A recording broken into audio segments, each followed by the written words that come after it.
Have you ever woken up one morning and felt different?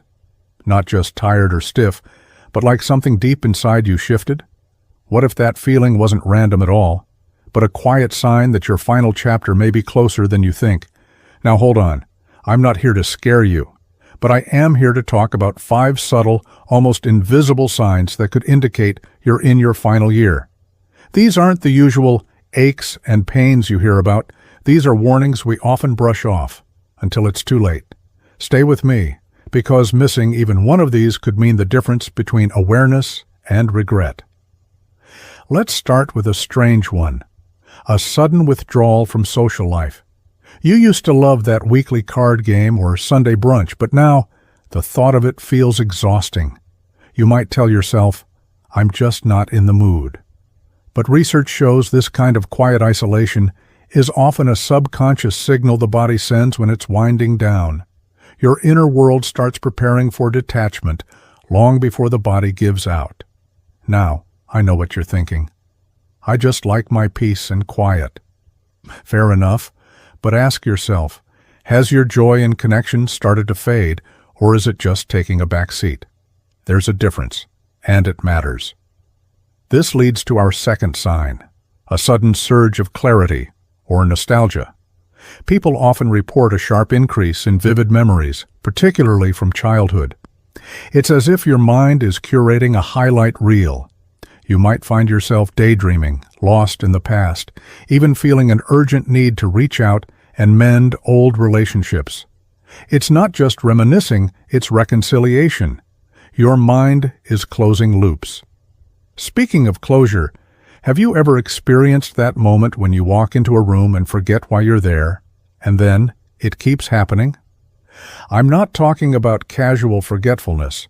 We all have senior moments. I mean a new kind of mental fog that seems thicker, more persistent.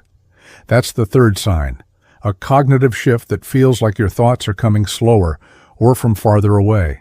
It's subtle, but it changes how you interact with the world. Now, quick pause. If all of this is sounding heavy, let me lighten the mood. I once spent 10 minutes looking for my glasses while they were on my head. That doesn't mean I'm dying. It just means I need less caffeine and more sleep. But the fourth sign?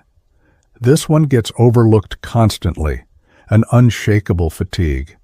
And I don't mean tired after a long day. I mean tired even after rest.